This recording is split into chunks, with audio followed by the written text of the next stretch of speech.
Wine glasses filled the dining room as laughter rolled across the long oak table. Candles flickered, casting golden shadows on plates piled with roasted lamb, mashed potatoes, and sides that smelled of butter and garlic. It was supposed to be a family dinner, civilized, warm, and festive. But I knew better. With my sister Olivia, there was always an edge. Before we begin, drop a comment and tell us where are you from and from which city you're watching our videos. And after watching the whole video, don't forget to tell us what would you do in this situation. Be honest. Tell me in the comments below. We read every comment. Let's begin.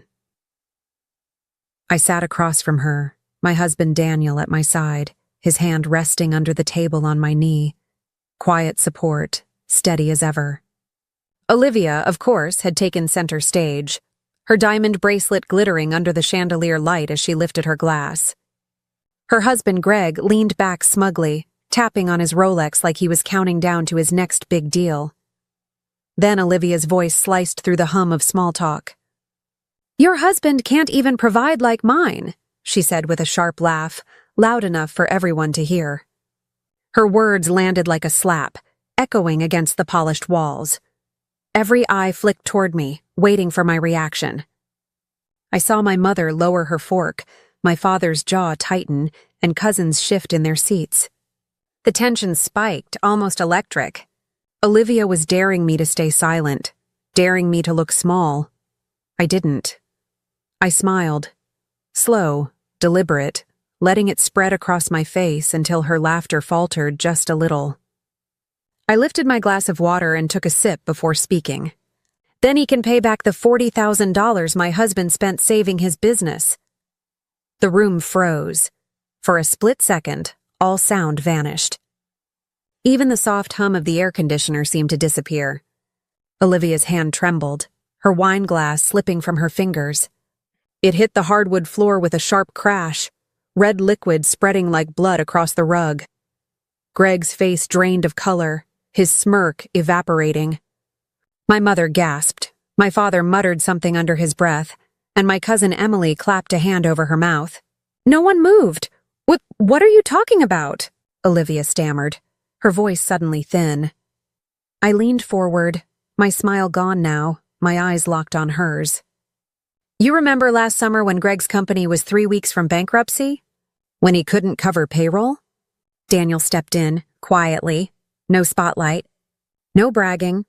Just a check for 40 grand to keep the lights on and the employees paid. "And you—" I let the word hang in the air like a knife. "You've been sitting here mocking him ever since." Olivia's face turned blotchy red.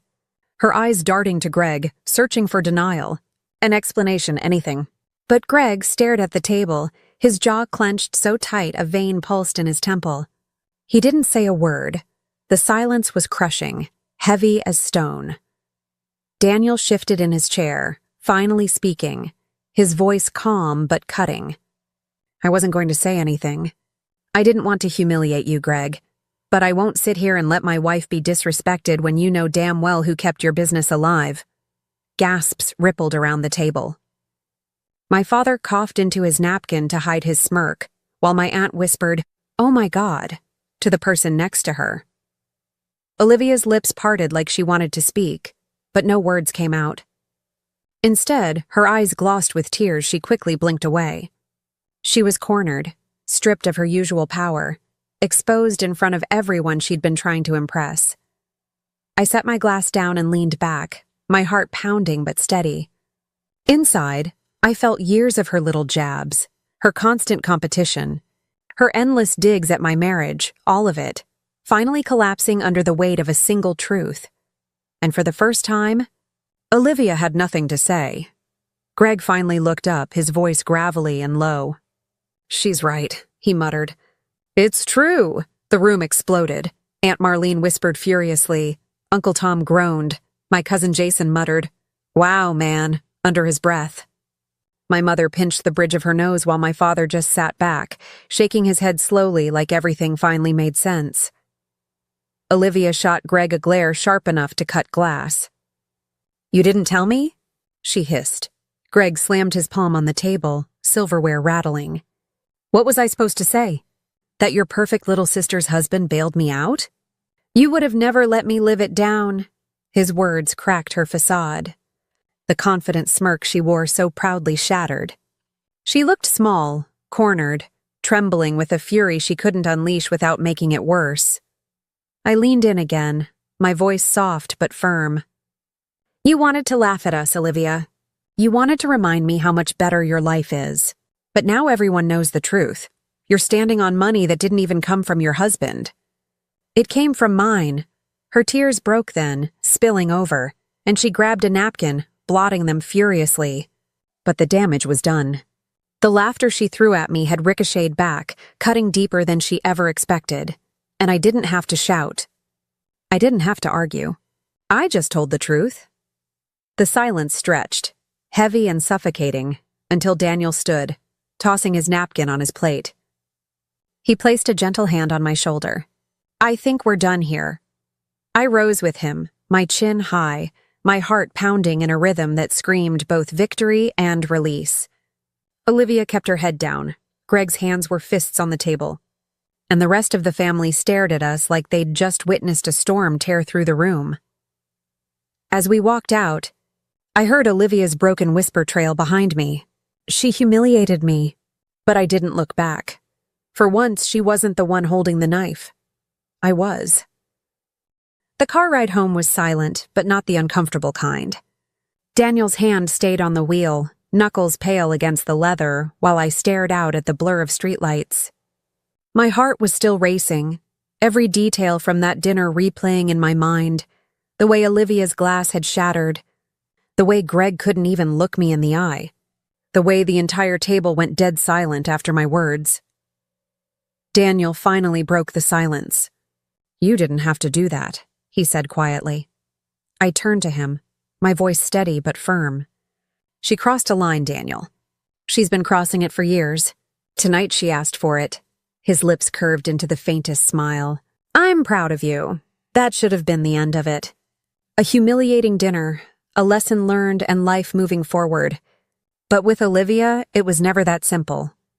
The very next morning, my phone buzzed nonstop. Texts, calls, missed FaceTime attempts.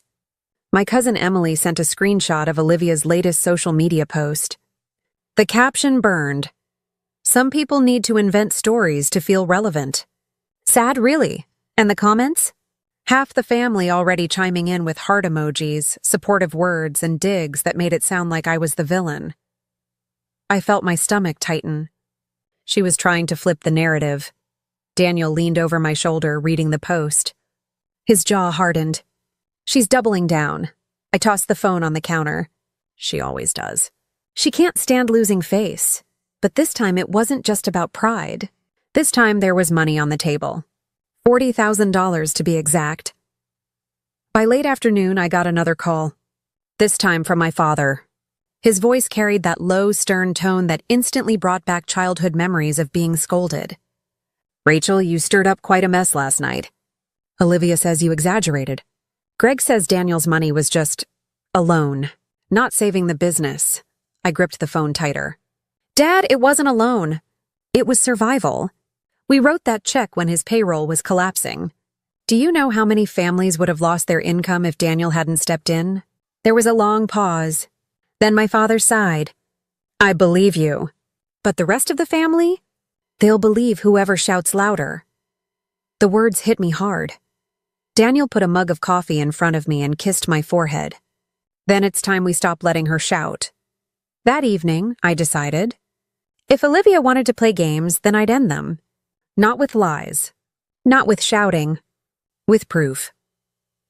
Daniel opened the drawer of his home office and pulled out a folder. Inside were copies of the bank transfers, the emails between him and Greg, even the acknowledgement letter Greg signed when the funds hit his account. Daniel had kept everything. Why didn't you show this sooner? I asked, flipping through the papers, my pulse racing, because I didn't want to embarrass him. I thought he'd step up eventually, own it like a man. But he didn't. I swallowed hard, the weight of the truth heavy in my hands. Then we're not staying quiet anymore. The next weekend, at another family gathering, this time at my parents' house, Olivia tried again. She wore a silk dress, her makeup flawless, her smile sharp as she clinked glasses with her allies. As soon as I walked in with Daniel, her voice rang out. "Oh, look who decided to show up. Careful, everyone. She might invent another story tonight." The room chuckled nervously. I didn't flinch. Instead, I set the folder on the table, right between the bowls of salad and bread rolls. The sound of the folder hitting wood made the laughter die instantly. "What's that?" Olivia demanded, her smile twitching. I opened it slowly, my eyes locked on hers. Proof, every cent, every transfer, every signature from Greg himself. $40,000 that kept his business alive. "Do you still want to call that a story?" Gasps filled the room. My mother's hand flew to her mouth. My father leaned forward with narrowed eyes, and Greg's face went pale, his fork clattering onto his plate. Olivia's bravado cracked. Her voice came out shrill, shaking. You had no right." Daniel cut her off, his voice calm but firm. "We had every right. You insulted my wife publicly. You dragged her name online. This stops now." The silence was deafening. Every cousin, every aunt, every uncle stared at Olivia as her empire of lies crumbled in front of them. Greg pushed his chair back and stormed out of the dining room. Slamming the door behind him, Olivia sat frozen, her hands trembling over her lap, her face burning red. I leaned down, close enough that only she could hear. "This isn't about money, Olivia. It's about respect. And until you learn that, you'll keep losing." Her eyes filled with tears she refused to shed.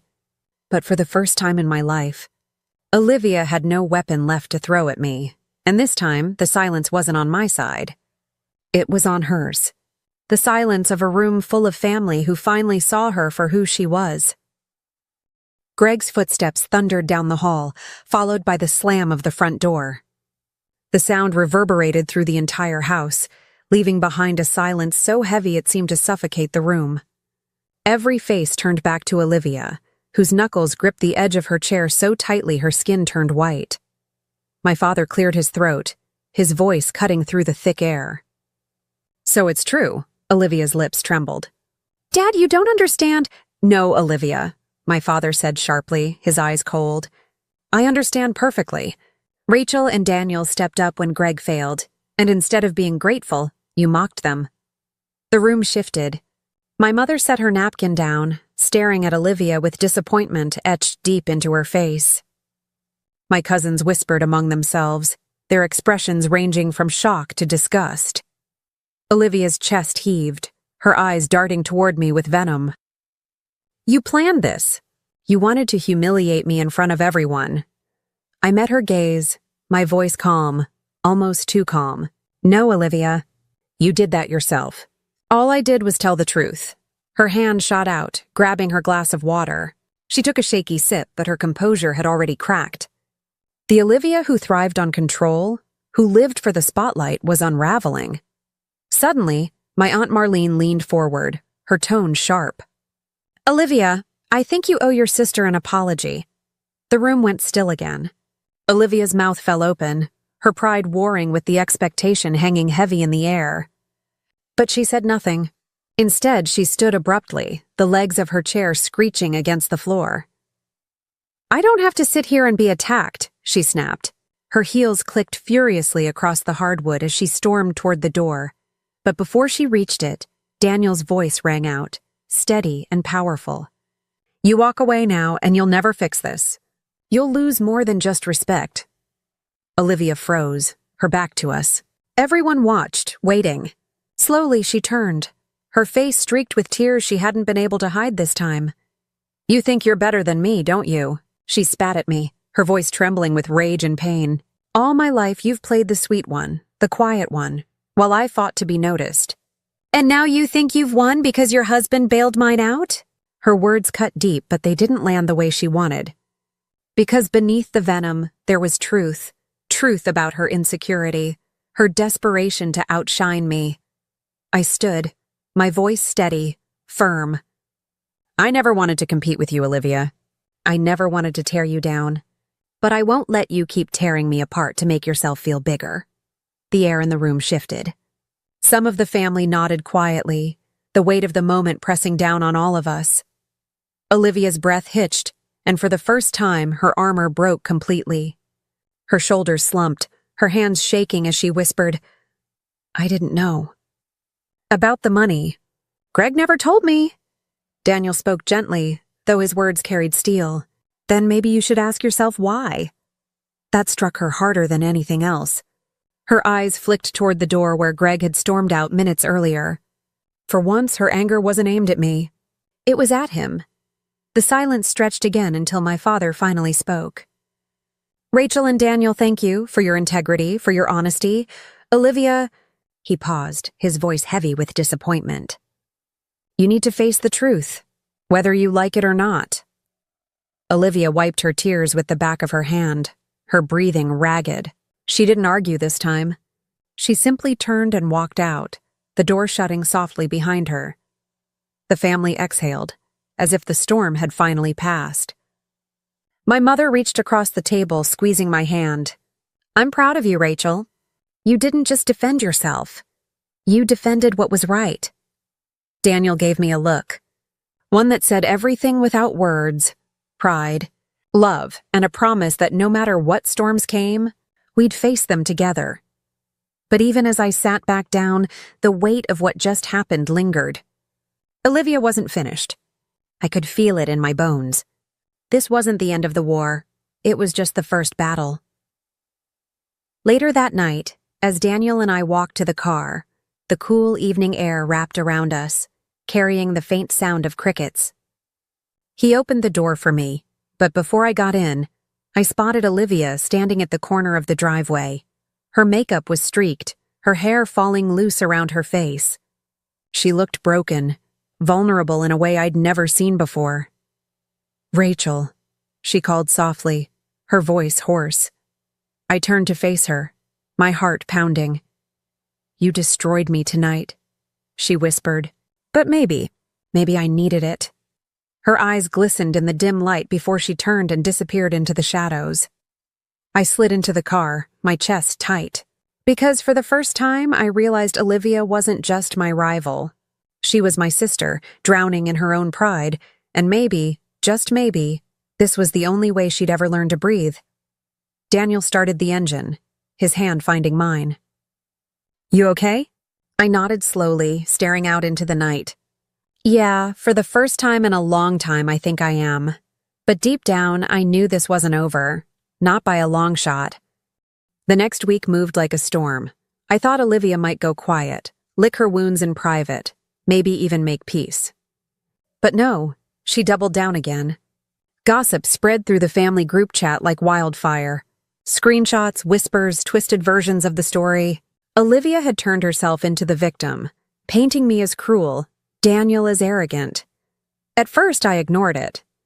But then Daniel walked into the kitchen one morning, a folded newspaper in his hand, his face grim. "You need to see this."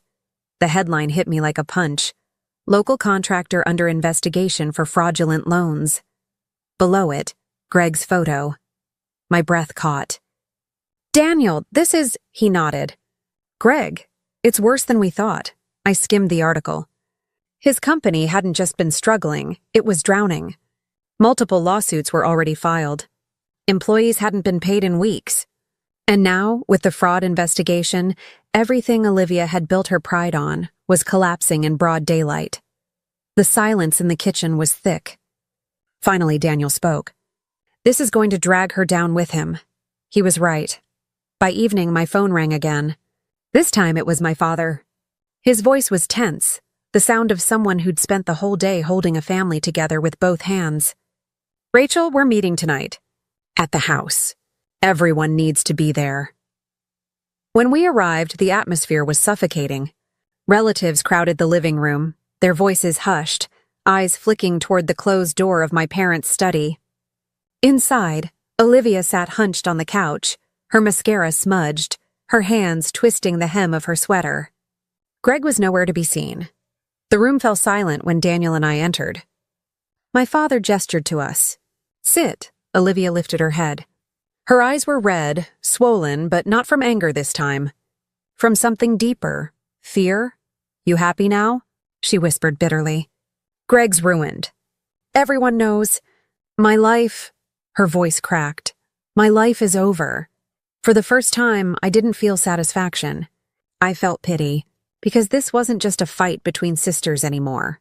This was her world crashing down. I leaned forward, my voice low but steady. Olivia, I didn't want this. I only wanted you to stop tearing me apart.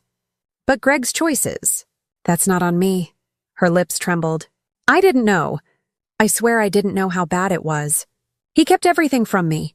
Daniel spoke up, his voice calm but sharp. And yet you mocked Rachel for standing by me, for living within our means, for choosing honesty over appearances. That's why you're here now, Olivia. Not because of us, but because of what you chose to value. The words hit her hard. She broke then, covering her face with her hands, her sobs shaking the room. My mother rubbed her back, whispering softly, while my father sat stiff, disappointment etched deep into his features. The family watched, torn between anger and sympathy. But for me, it was a moment of clarity.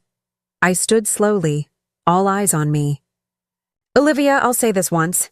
You can hate me if it makes you feel better. You can blame me for speaking the truth. But know this, I will never apologize for protecting myself or my husband. And I will not let you drag me down just because your world is falling apart. The silence was suffocating, every word hanging heavy in the air. Olivia lowered her hands, her face blotchy and wet. She nodded once, just once. A silent acknowledgement. That night, Daniel and I left with the weight of finality pressing down on our shoulders. In the car, I stared out at the dark streetlights streaking across the window like fleeting ghosts. Do you think she'll recover from this? I asked softly. Daniel tightened his grip on the wheel. Maybe, but only if she stops seeing you as her enemy. I exhaled slowly, letting the truth sink in. For years, Olivia had been my rival, my shadow, my tormentor. But tonight proved something bigger. She wasn't stronger than me. She never had been. She was only louder, and for the first time the noise was gone. The following week, Greg's business collapsed completely. Lawsuits piled in, and Olivia quietly disappeared from social media. The family chat went silent, no one daring to fuel the fire anymore. Then one afternoon, as Daniel and I sat on the porch sipping coffee, my phone buzzed with a single text. It was from Olivia. I'm sorry, no excuses. No defenses. Just 2 words that carried the weight of a lifetime of rivalry. I showed Daniel. He squeezed my hand, a small smile tugging at his lips. That's something. I stared at the screen, my chest tightening. For the first time, I didn't feel anger. I felt release, because this wasn't about winning anymore.